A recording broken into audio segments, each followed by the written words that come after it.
ऋग्वैदिक काल की शिक्षा व्यवस्था भारतीय ज्ञान परंपरा की जड़ों को समझने का सबसे प्रामाणिक आधार है। ये शिक्षा केवल पाठ्य ज्ञान तक सीमित नहीं थी, बल्कि जीवन मूल्यों, आचरण, धर्म, राजनीति और कला संस्कृति तक फैली हुई थी। शिक्षा को उस समय विद्या कहा जाता था, और विद्या का अर्थ केवल पढ़ाई नहीं बल्कि सत्य का बोध, कर्तव्य की पहचान और जीवन का अनुशासन था। इसीलिए वैदिक शिक्षा को सर्वांगीण विकास का प्रतीक माना जाता है। ऋग्वैदिक शिक्षा का प्रमुख केंद्र गुरुकुल था। छात्र ब्रह्मचारी गुरु के आश्रम में रहते थे और वहीं शिक्षा प्राप्त करते थे। गुरु न केवल ज्ञान देता था, बल्कि अपने आचरण और जीवन से भी शिष्य को मार्गदर्शन करता था। शिष्य गुरु की सेवा करता और गुरु बदले में उसे ज्ञान, अनुशासन और जीवन के आदर्श प्रदान करता। ये शिक्षा व्यवस्था गुरु शिष्य परंपरा पर आधारित थी, जिसने भारतीय संस्कृति को युगों तक प्रभावित किया। अध्ययन पद्धति मौखिक ओरल थी। उस समय लिखने पढ़ने की कोई पुख्ता व्यवस्था नहीं थी, इसलिए ज्ञान स्मरण और श्रुति के आधार पर पीढ़ी दर पीढ़ी संचारित होता था। शिष्य वेद मंत्रों का उच्चारण करता, बार बार दोहराता और गुरु के मार्गदर्शन में उसे कंठस्थ करता। इस तरह मंत्रों और ऋचाओं की शुद्धता बनी रहती। यही कारण है कि आज भी हजारों वर्षों बाद वैदिक मंत्र लगभग उसी स्वरूप में उपलब्ध हैं जैसे वे रचे गए थे। यदि आपने यहाँ तक हमारा वीडियो सुना है तो इससे पता चलता है कि आप भी किसी ना किसी सरकारी नौकरी की तैयारी कर रहे होंगे। हमारी कामना है कि आप अपने लक्ष्य में जरूर सफल हो। आपसे हमारा विशेष निवेदन है कि हमारे इस प्यारे चैनल सच्ची कहानियां को सब्सक्राइब करें और वीडियो को लाइक और शेयर जरूर करें, और ताकि उस जरूरतमंद की मदद हो सके जो किसी अभाव की वजह से महंगी कोचिंग नहीं कर सकता हो। आपके लक्ष्य की कामयाबी के लिए हमारा ये छोटा सा प्रयास आपको कैसा लगा, कमेंट में जरूर बताएं। पाठ्य विषयों की दृष्टि से ऋग्वैदिक शिक्षा अत्यंत समृद्ध थी। इसमें सबसे प्रमुख विषय वेद और वेदांग थे। ऋग्वेद, सामवेद, यजुर्वेद और अथर्ववेद का अध्ययन किया जाता था। साथ ही उच्चारण की शुद्धता के लिए शिक्षा, छंदों के ज्ञान के लिए छंद शास्त्र, शब्दों की व्याख्या के लिए निरुक्त, व्याकरण के लिए व्याकरण, गणना और समय की गणना के लिए ज्योतिष तथा यज्ञ विधान के लिए कल्प का अध्ययन होता था। इन सबको मिलाकर वेदांत कहा गया। लेकिन शिक्षा केवल धार्मिक या दार्शनिक नहीं थी। शिष्यों को धनुर्विद्या, अस्त्र शस्त्र का ज्ञान, अश्व विद्या, रथ चलाना, संगीत, नृत्य, गान और वाद्य यंत्र बजाना भी सिखाया जाता था। इस प्रकार शिक्षा शारीरिक, मानसिक और आध्यात्मिक तीनों स्तरों पर शिष्य को तैयार करती थी। आचार्य शिष्य संबंध अत्यंत पवित्र और घनिष्ठ था। गुरु शिष्य को केवल विद्यार्थी नहीं मानता था, बल्कि उसे अपने परिवार का सदस्य समझता था। शिष्य गुरु की सेवा करता था, उसके आश्रम का कार्यभार संभालता और गुरु आज्ञा को सर्वोच्च मानता था। शिक्षा पूर्ण करने के बाद शिष्य गुरु दक्षिणा देता था, जो केवल धन नहीं बल्कि आभार और कृतज्ञता की अभिव्यक्ति थी। ऋग्वैदिक शिक्षा में स्त्रियों को भी अवसर प्राप्त था। लोपामुद्रा, घोषा, अपला, गागी जैसी विदुषियां इसका प्रमाण है। उन्हें वेद अध्ययन, मंत्र रचना और दार्शनिक संवाद का अधिकार था। दो श्रेणियां प्रसिद्ध थीं, ब्रह्मवादिनी जो आजीवन अध्ययन और शिक्षा में लगी रहती थीं, और सद्यवधू जो विवाह के पश्चात भी अध्ययन में संलग्न रहती थीं। ज्ञान परंपरा का सबसे बड़ा गुण उसकी समग्रता थी।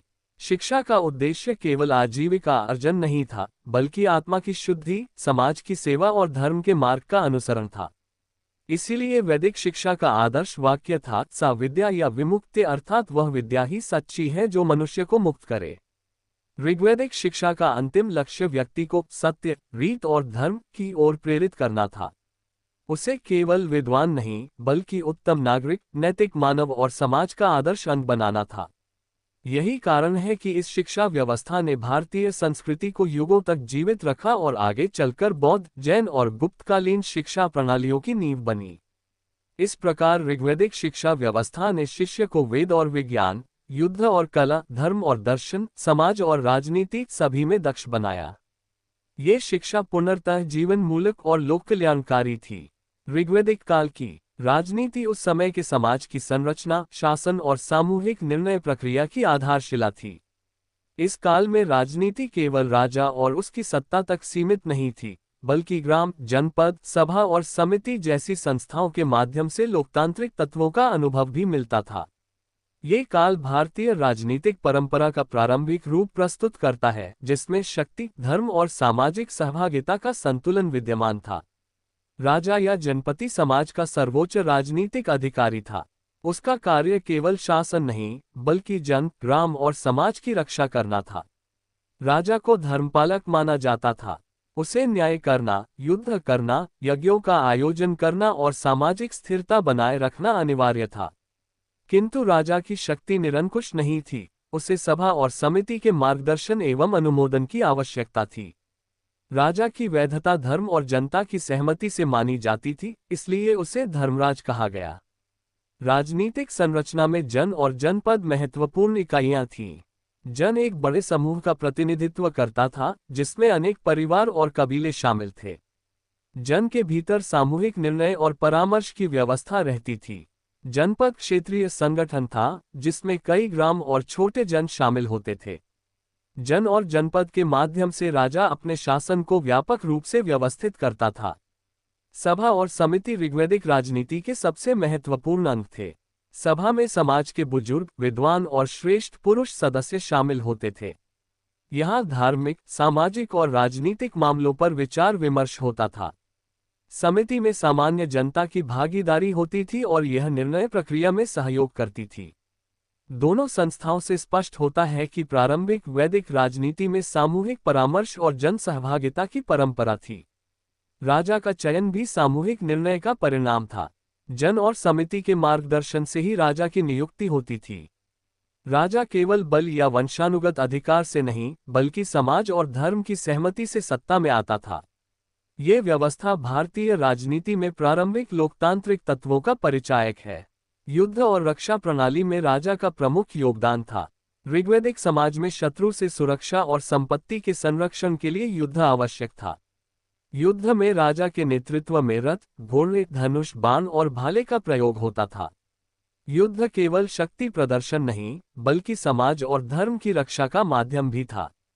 कर और आर्थिक नियंत्रण का कार्य भी राजनीति का अंग था। राजा यज्ञों, प्रशासन और रक्षा कार्यों के लिए प्रजा से अन्न, पशु और वस्त्र रूप में कर बलि प्राप्त करता था। ये कर केवल आर्थिक साधन नहीं, बल्कि धार्मिक और सामाजिक अनुशासन का भी साधन था। धर्म और राजनीति का घनिष्ठ संबंध इस काल की विशेषता थी। राजा और पुरोहित एक दूसरे के पूरक थे। राजा यज्ञों के माध्यम से धर्म की रक्षा करता और पुरोहित राजा को धार्मिक वैधता प्रदान करता। इस संतुलन ने समाज में न्याय और स्थिरता बनाए रखी। इस प्रकार ऋग्वैदिक राजनीति में राजा, जन, ग्राम, सभा और समिति एक दूसरे के पूरक थे।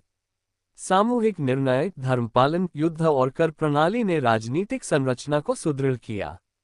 ये प्रारंभिक राजनीतिक व्यवस्था आगे चलकर भारतीय राजसत्ताओं और गणराज्यों के विकास की नींव बनी। ऋग्वैदिक काल के महत्वपूर्ण स्थल उस समय के सामाजिक, धार्मिक और आर्थिक जीवन का प्रतिबिंब प्रस्तुत करते हैं। ये स्थल केवल निवास या कृषि केंद्र नहीं थे, बल्कि समाज, धर्म, यज्ञ और संस्कृति के केंद्र भी थे। इन स्थलों से प्राप्त पुरातात्विक प्रमाण हमें उस युग की जीवन शैली, स्थापत्य कला और सामुदायिक संगठन की गहरी समझ देते हैं। सबसे पहले ग्राम और गृह की संरचना पर ध्यान दें। वैदिक ग्राम छोटे समूहों में बसे होते थे, जिनमें प्रत्येक परिवार का स्वतंत्र आवास होता था। घर मिट्टी, लकड़ी और पुआल से निर्मित होते थे। घरों में गृहस्थ जीवन के लिए आवश्यक सुविधाएं होती थीं, रसोई, भोजन कक्ष और विश्राम स्थल। प्रत्येक ग्राम के केंद्र में यज्ञशाला या आग्नेयालय होता था, जहां सामूहिक यज्ञ और धार्मिक अनुष्ठान संपन्न होते थे। ये ग्राम केवल निवास का स्थान नहीं, बल्कि सामाजिक और धार्मिक गतिविधियों का केंद्र था। नगर या बड़े वासस्थान की संरचना ऋग्वैदिक काल के उत्तरार्ध में प्रकट होती है। नगर मुख्यतः नदियों के किनारे विकसित होते थे। सिंधु और सरस्वती घाटी में स्थित प्रारंभिक नगरों में जल प्रबंधन, नहर और सिंचाई के साधन दिखाई देते हैं। नगरों में व्यापारिक गतिविधियां, वाद्य यंत्र बनाने वाले कारीगर, बुनकर और धातु कर्म करने वाले शिल्पकार रहते थे। नगर केवल प्रशासन का केंद्र नहीं था, बल्कि सांस्कृतिक और धार्मिक गतिविधियों का भी केंद्र था। यदि आपने यहाँ तक हमारा वीडियो सुना है तो इससे पता चलता है कि आप भी किसी ना किसी सरकारी नौकरी की तैयारी कर रहे होंगे। हमारी कामना है कि आप अपने लक्ष्य में जरूर सफल हो। आपसे हमारा विशेष निवेदन है कि हमारे इस प्यारे चैनल सच्ची कहानियां को सब्सक्राइब करें और वीडियो को लाइक और शेयर जरूर करें, और ताकि उस जरूरतमंद की मदद हो सके जो किसी अभाव की वजह से महंगी कोचिंग नहीं कर सकता हो। आपके लक्ष्य की कामयाबी के लिए हमारा ये छोटा सा प्रयास आपको कैसा लगा, कमेंट में जरूर बताएं। यज्ञशाला और आग्नेयालय ऋग्वैदिक धर्म और संस्कृति के महत्वपूर्ण स्थल थे। यज्ञशाला में यज्ञ के लिए विशेष संरचनाएं होती थीं, अग्निकुंड, वेदी और आहुति का स्थान। यहाँ सामूहिक अनुष्ठान होते थे जिसमें राजा, पुरोहित और ग्रामवासी सहभागी होते थे। यज्ञशाला समाज में धार्मिक एकता और सांस्कृतिक सामंजस्य की प्रतीक थी। गुफाएं और शैलचित्र उस समय की सांस्कृतिक अभिव्यक्ति का जीवंत प्रमाण है। भीमबेटका, उड़ीसा, मध्य प्रदेश और महाराष्ट्र की गुफाओं में शिकार, नृत्य, पशु पक्षी और यज्ञ के दृश्य अंकित हैं। ये चित्र केवल सजावट नहीं बल्कि सामाजिक जीवन, धार्मिक विश्वास और पर्यावरण के प्रति आस्था का प्रतिबिंब है। चित्रों में लाल, सफेद और काले रंग प्राकृतिक खनिजों से बनाए गए थे। गुफाएं निवास के साथ साथ धार्मिक अनुष्ठानों का स्थान भी थीं। नदियों और जलाशय भी महत्वपूर्ण स्थल थे। ऋग्वैदिक लोग नदियों के किनारे बसे थे क्योंकि जल कृषि, व्यापार और धार्मिक अनुष्ठान के लिए अनिवार्य था। सरस्वती, सिंधु, गंगा और यमुना न केवल जीवन का आधार थीं बल्कि धार्मिक और सांस्कृतिक केंद्र भी थीं। नदियों के किनारे यज्ञशाला, ग्राम और नगर विकसित हुए। इन स्थलों से प्राप्त पुरातात्विक प्रमाण, मृदभांड, वाद्य यंत्र, धातु के उपकरण, गहने, घरों के अवशेष और शैलचित्र इस बात के प्रमाण हैं कि ऋग्वैदिक समाज न केवल कृषि और पशुपालन पर आधारित था बल्कि सांस्कृतिक, धार्मिक और आर्थिक दृष्टि से अत्यंत समृद्ध था। इस प्रकार ऋग्वैदिक काल के स्थल ग्राम, नगर, यज्ञशाला, गुफाएं और नदियां समाज, धर्म और संस्कृति के त्रिकूट का प्रतीक थे। इन स्थलों ने आगे चलकर प्राचीन भारतीय नगर, स्थापत्य कला और सांस्कृतिक परंपराओं के विकास में मार्गदर्शन किया। ऋग्वैदिक काल के प्रमुख सामाजिक और राजनीतिक विद्वान उस समय के समाज, धर्म और राजनीति के संरचना दर्शक माने जाते हैं। उनके विचार केवल उस युग के सामाजिक जीवन और शासन तक सीमित नहीं थे बल्कि उन्होंने भारतीय दर्शन, प्रशासन, न्याय और नीति शास्त्र के विकास की नींव रखी। ऋग्वेद और अन्य वैदिक ग्रंथों में उनके दृष्टांत, शिक्षाएं और विचार साक्ष्य के रूप में मिलते हैं। सबसे पहले ऋषि और मनीषी वर्ग का उल्लेख करना आवश्यक है। ऋषि वे लोग थे जिन्होंने वेदों का संकलन, यज्ञ विधि का अध्ययन और सामाजिक नियमों का निर्धारण किया। ऋषि विश्वामित्र, वशिष्ठ, जमदग्नि, अगस्त्य और गौतम ऋषि प्रमुख उदाहरण हैं। इन ऋषियों ने केवल धार्मिक मंत्रों की रचना नहीं की बल्कि शासन, न्याय और समाज के नैतिक नियमों पर भी विचार व्यक्त किए। राजनीति और शासन पर विचार, ऋषियों का मानना था कि राजा का कर्तव्य केवल सत्ता का प्रदर्शन नहीं बल्कि धर्मपालन, न्याय वितरण और समाज की सुरक्षा है। वेदों में स्पष्ट कहा गया है कि राजा को धर्मपालक होना चाहिए। राजा की शक्ति तभी वैध मानी जाती थी जब वह जनहित और न्याय की दृष्टि से कार्य करता। यह विचार आधुनिक लोकतांत्रिक और नैतिक शासन की प्रारंभिक झलक प्रस्तुत करता है। सामाजिक संगठन पर योगदान, ऋषियों ने समाज के वर्गीकरण और भूमिका का प्रारंभिक ढांचा प्रस्तुत किया। ब्राह्मण, क्षत्रिय, वैश्य और शूद्र के लिए जिम्मेदारियां निर्धारित की गईं। हालांकि यह व्यवस्था उस समय कठोर नहीं थी, किंतु आर्थिक, धार्मिक और प्रशासनिक कार्यों में वर्गों की भूमिका स्पष्ट थी। ऋषि का सुझाव था कि प्रत्येक वर्ग को उसके धर्म और कर्तव्य के अनुसार कार्य करना चाहिए। युद्ध और नीति शास्त्र, ऋग्वैदिक विद्वानों ने युद्ध और राजनीति के नैतिक पहलुओं पर भी ध्यान दिया। इंद्र और अन्य देवताओं के युद्ध वर्णन केवल धार्मिक कथा नहीं बल्कि शक्ति के प्रयोग, नैतिक निर्णय और सामूहिक सुरक्षा के आदर्श प्रस्तुत करते हैं। राजा को युद्ध में न्याय और धर्म का पालन करना आवश्यक था। रथ, घोड़ा, धनुष, बाण और रणनीति का प्रयोग समाज और राज्य की रक्षा के लिए किया जाता था। धार्मिक राजनीतिक संतुलन, विद्वानों ने स्पष्ट किया कि धर्म और राजनीति अलग नहीं है। पुरोहित और राजा परस्पर पूरक हैं। यज्ञ और धार्मिक अनुष्ठान राजा की सत्ता को वैधता देते थे और पुरोहित समाज में नैतिक और धार्मिक अनुशासन बनाए रखते थे। यही संतुलन ऋग्वैदिक समाज को स्थिर और समृद्ध बनाता था। साहित्य और विचारधारा, ऋग्वैदिक विद्वानों के विचार केवल शासन और समाज तक सीमित नहीं थे। उन्होंने शिक्षा, संगीत, संस्कृति, कला और दर्शन पर भी मार्गदर्शन दिया। उनके द्वारा रचित मंत्र, स्तुतियां और संवाद शिष्य और समाज के लिए नैतिक, धार्मिक और राजनीतिक शिक्षा का माध्यम थे। इस प्रकार ऋग्वैदिक काल के विद्वान समाज और राजनीति के संरचना दर्शक थे।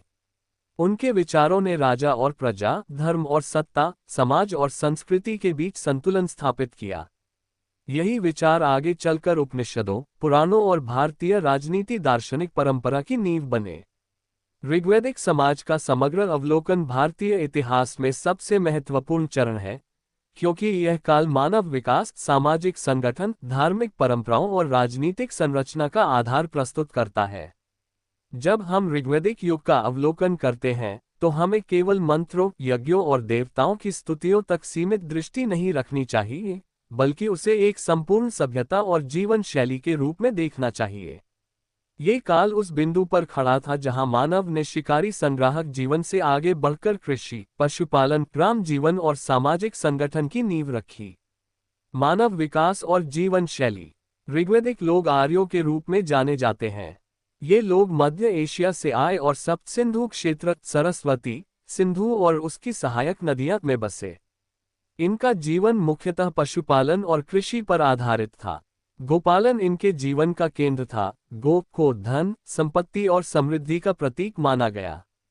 जीवन सरल था, किंतु उसमें धार्मिकता और नैतिकता की गहरी छाप थी। गृहस्थ जीवन स्पष्ट रूप से स्थापित था। परिवार समाज की मूल इकाई था, जिसमें पिता को प्रमुख स्थान प्राप्त था। स्त्रियों को भी सम्मान प्राप्त था। वे शिक्षा, यज्ञ और वाद विवाद में भाग लेती थीं। ऋग्वैदिक स्त्रियां केवल गृह कार्य तक सीमित नहीं थीं, बल्कि धार्मिक और सांस्कृतिक जीवन की सक्रिय भागीदार थीं। धार्मिक संरचना। ऋग्वैदिक समाज बहुदेववादी था। इंद्र, अग्नि, वरुण, मित्र, पूषा, सरस्वती आदि देवताओं की पूजा होती थी। ये देवता प्रकृति के रूप थे और मानव जीवन से सीधे जुड़े थे। पूजा पद्धति सरल थी, यज्ञ और स्तुति। ऋग्वैदिक लोग बलि नहीं चढ़ाते थे, बल्कि सोमरस, घी, अन्न और पशुओं का आहुतियों में प्रयोग करते थे। यज्ञ सामाजिक एकता और धार्मिक अनुशासन का प्रतीक था। धर्म और राजनीति का संबंध घनिष्ठ था। राजा की सत्ता यज्ञ और पुरोहितों की आशीर्वाद से ही वैध मानी जाती थी। धर्म केवल पूजा नहीं, बल्कि समाज को नियंत्रित करने और नैतिकता स्थापित करने का साधन भी था। आर्थिक जीवन। ऋग्वैदिक समाज कृषि और पशुपालन दोनों पर आधारित था। कृषि में हल, बैल और वर्षा पर निर्भरता थी। अन्न या गेहूं, धान उत्पादन का केंद्र था। पशुपालन में गाय को सबसे अधिक महत्व दिया गया। गाय का दूध, दही, घी और गोमूत्र उपयोग में आता था। गो ही धन और वैभव का प्रतीक थी। वाणिज्यिक जीवन भी प्रारंभ हो चुका था। वस्तु विनिमय प्रणाली प्रचलित थी। व्यापार नदी मार्गों से होता था। मृदभांड, तांबे के औजार, स्वर्णाभूषण और मिट्टी के बर्तन समाज की आर्थिक गतिविधियों के प्रतीक हैं। धातुकर्म, विशेषकर तांबा और कांसा, धीरे धीरे विकसित हो रहा था। राजनीतिक संरचना। राजा समाज का प्रमुख शासक था, किंतु उसकी शक्ति निरंकुश नहीं थी। उसे सभा और समिति के मार्गदर्शन की आवश्यकता होती थी। राजा को जनपति और गोपति कहा गया, जो दर्शाता है कि वह जनता और गौ धन दोनों का रक्षक था। सभा और समिति दो प्रमुख संस्थाएं थीं। सभा में श्रेष्ठ और विद्वान पुरुष होते थे, जो राज्य की नीतियों पर विचार करते थे। समिति में सामान्य जनता की सहभागिता होती थी। इन संस्थाओं के कारण शासन में लोकतांत्रिक तत्व दिखाई देते हैं। कला और संस्कृति। ऋग्वैदिक लोग संगीत, नृत्य और वाद्य यंत्रों के प्रेमी थे। वीणा, ढोल और मृदंग का प्रयोग होता था। शैलचित्र और गुफाओं में अंकित दृश्य उनके कलात्मक जीवन का प्रमाण है। साहित्य में ऋग्वेद स्वयं सबसे बड़ा प्रमाण है, जिसमें केवल मंत्र ही नहीं, बल्कि सामाजिक, धार्मिक और राजनीतिक विचार भी निहित हैं। समग्र चित्र। ऋग्वैदिक समाज एक संतुलित और विकसित सभ्यता का रूप था। यहाँ मानव ने प्राकृतिक संसाधनों का सदुपयोग किया, धर्म और राजनीति में संतुलन स्थापित किया, और सांस्कृतिक जीवन में सामूहिकता और नैतिकता को केंद्र में रखा। ये समाज न तो पुनर्तः आदिम था, न ही आधुनिक, बल्कि एक संक्रमणकाल था जिसने भारतीय सभ्यता को एक नई दिशा दी। इस प्रकार ऋग्वैदिक समाज का अवलोकन हमें बताता है कि यह काल भारतीय इतिहास की नींव था। इसमें मानव विकास की झलक, धर्म और राजनीति की प्रारंभिक संरचना, कृषि और पशुपालन की आर्थिक नींव और कला संस्कृति का अद्भुत समन्वय मिलता है। ऋग्वैदिक काल से संबंधित पुरातात्विक खोजें इस सभ्यता के जीवन, कला, धर्म, अर्थव्यवस्था और सामाजिक संगठन को प्रत्यक्ष प्रमाण के रूप में प्रस्तुत करती हैं। ये खोजें केवल ऐतिहासिक तथ्य नहीं हैं, बल्कि उस समय के मानव विकास, सामाजिक संरचना और सांस्कृतिक अभिव्यक्ति का जीवंत साक्ष्य हैं। गुफाएं और शैलचित्र। भीमबेटका, मध्य प्रदेश, उड़ीसा, महाराष्ट्र और छत्तीसगढ़ की गुफाएं ऋग्वैदिक समाज की जीवन शैली का प्रमाण प्रस्तुत करती हैं। इन गुफाओं में अंकित शिकार, पशु पक्षी, नृत्य और यज्ञ के दृश्य ये दर्शाते हैं कि लोग प्रकृति और सामाजिक जीवन में कितने संलग्न थे। शैलचित्रों में लाल, सफेद और काले रंग का प्रयोग हुआ, जो प्राकृतिक खनिजों से तैयार किए गए थे। चित्रों में रथ, घोड़े, बैल और मानव आकृतियां दिखाई देती हैं, जो उस समय के आर्थिक, धार्मिक और युद्ध संबंधी जीवन का संकेत है। धातु और औजार। ऋग्वैदिक काल में तांबा, ताम्र, कांसा, कांस्य और स्वर्ण हिरण्य का उपयोग प्रमुख था। तांबे और कांसे के औजार कृषि, पशुपालन और घरेलू कार्यों में प्रयुक्त होते थे। लोहा अभी प्रारंभिक उत्तर वैदिक काल में प्रकट हुआ। स्वर्ण और चांदी का सीमित प्रयोग आभूषण और यज्ञ सामग्री के रूप में हुआ। सिक्के या मोहर का प्रचलन इस काल में नहीं था। संपत्ति का मूल्य गाय, अन्न और धातु में नापा जाता था। मृदभांड और घरेलू उपकरण। ग्राम और नगर स्थलों से प्राप्त मिट्टी के बर्तन, आभूषण, मूर्तियां और उपकरण ये दर्शाते हैं कि गृहस्थ जीवन सुव्यवस्थित और सृजनशील था। बर्तन अन्न संग्रह, पकाने और जल संकलन के लिए उपयोग होते थे। मृदभांडों पर अंकित आकृतियां और सजावट संस्कृति और सौंदर्यबोध का परिचायक है। यज्ञ और धार्मिक उपकरण। यज्ञशालाओं और स्थलों से प्राप्त वेदी, कुंड, आहुति पात्र और अन्य यज्ञ सामग्री यह प्रमाण देती है कि ऋग्वैदिक समाज में धार्मिक अनुष्ठान और सामूहिक यज्ञ कितना महत्वपूर्ण था। इन उपकरणों से पता चलता है कि यज्ञ केवल धार्मिक कार्य नहीं, बल्कि सामाजिक एकता और राजनीतिक वैधता का साधन भी था। नदियां और जलाशय। सिंधु, सरस्वती, गंगा और यमुना के किनारे बसे स्थलों से प्राप्त पुरातात्विक प्रमाण दिखाते हैं कि जल का प्रबंधन और उसके पास बसी सभ्यता अत्यंत विकसित थी। नदियों के किनारे निवास, यज्ञशाला और व्यापारिक स्थल विकसित थे। ग्रंथ और साहित्यिक प्रमाण। ऋग्वेद, सामवेद, यजुर्वेद और अथर्ववेद के ग्रंथ आज भी उस युग के सामाजिक, धार्मिक और राजनीतिक विचारों के साक्ष्य हैं। ग्रंथों में न केवल मंत्र और यज्ञविधि है, बल्कि जीवन, धर्म, राजनीति और आर्थिक गतिविधियों का विस्तृत चित्र भी है। यदि आपने यहाँ तक हमारा वीडियो सुना है तो इससे पता चलता है कि आप भी किसी न किसी सरकारी नौकरी की तैयारी कर रहे होंगे। हमारी कामना है कि आप अपने लक्ष्य में जरूर सफल हो। आपसे हमारा विशेष निवेदन है कि हमारे इस प्यारे चैनल सच्ची कहानियां को सब्सक्राइब करें और वीडियो को लाइक और शेयर जरूर करें, और ताकि उस जरूरतमंद की मदद हो सके जो किसी अभाव की वजह से महंगी कोचिंग नहीं कर सकता हो। आपके लक्ष्य की कामयाबी के लिए हमारा ये छोटा सा प्रयास आपको कैसा लगा, कमेंट में जरूर बताएं। इन सभी पुरातात्विक खोजों से स्पष्ट होता है कि ऋग्वैदिक समाज एक सुसंस्कृत, व्यवस्थित, धर्मप्रयण और सांस्कृतिक दृष्टि से समृद्ध सभ्यता थी। गुफा चित्र और मृदभांड कला और सौंदर्य का प्रमाण है। धातु, औजार और यज्ञ सामग्री आर्थिक और धार्मिक गतिविधियों का प्रमाण है, और ग्रंथ ज्ञान, शिक्षा और समाज व्यवस्था का प्रमाण है। ऋग्वैदिक समाज लगभग 1500-1000 पूर्व मानव विकास के उस चरण का प्रतिनिधित्व करता है जब मानव ने शिकारी संग्राहक जीवन से कृषि, पशुपालन और ग्राम आधारित सामाजिक संगठन की ओर कदम बढ़ाया। मानव का ये विकास न केवल भौतिक स्तर पर था, बल्कि धार्मिक, सामाजिक और बौद्धिक स्तर पर भी प्रगति का संकेत देता है। जीवन शैली और समाज। ग्राम प्रधान जीवन शैली के कारण प्रत्येक परिवार स्वतंत्र था, किंतु सामूहिक सहयोग और परामर्श पर आधारित भी था। घर मिट्टी, लकड़ी और पुआल से बने थे। स्त्रियों की स्थिति उच्च और सम्मानजनक थी। वे शिक्षा, यज्ञ, अर्थ निर्माण और सामाजिक निर्णयों में सक्रिय भागीदार थीं। विवाह प्रथा में स्वयंवर, एक पत्नी प्रथा और कन्या के स्वाधिकार की अवधारणा विद्यमान थी। धार्मिक जीवन। ऋग्वैदिक धर्म बहुदेववादी था। इंद्र, अग्नि, वरुण, मित्र, सोम आदि प्रमुख देवता थे। यज्ञ और स्तुति धार्मिक जीवन के केंद्र थे। यज्ञशाला और आग्नेयालय में सामूहिक अनुष्ठान संपन्न होते थे। धर्म और राजनीति का गहन संबंध था। राजा की सत्ता यज्ञ और पुरोहितों की वैधता से सशक्त होती थी। शिक्षा। गुरुकुल प्रणाली के माध्यम से शिक्षा दी जाती थी। शिक्षा का उद्देश्य केवल ज्ञान अर्जन नहीं, बल्कि नैतिक, सामाजिक और धार्मिक जीवन में सक्षम व्यक्ति का निर्माण था। वेद, वेदांग, कला, संगीत, युद्धकला और दर्शन सभी का अध्ययन होता था। शिष्य गुरु संबंध अत्यंत पवित्र और घनिष्ठ था। स्त्रियों को भी अध्ययन में समान अवसर प्राप्त था। अर्थव्यवस्था। अर्थव्यवस्था कृषि और पशुपालन पर आधारित थी। अन्न और पशुधन जीवन का आधार थे। गो, गाय विशेष महत्व रखती थी। वस्तु विनिमय और प्रारंभिक व्यापार प्रणाली प्रचलित थी। तांबा, कांसा और स्वर्ण का उपयोग उपकरण और आभूषण बनाने में होता था। गृह उद्योग जैसे बुनाई, धातुकर्म और मृदभांड निर्माण समाज की आर्थिक गतिविधियों को समृद्ध करते थे। राजनीति। राजा जनपति, समाज और राज्य का प्रमुख अधिकारी था, किंतु उसकी शक्ति निरंकुश नहीं थी। सभा और समिति में सामाजिक निर्णय होते थे। राजा का कर्तव्य धर्म पालन, न्याय वितरण और युद्ध में नेतृत्व करना था।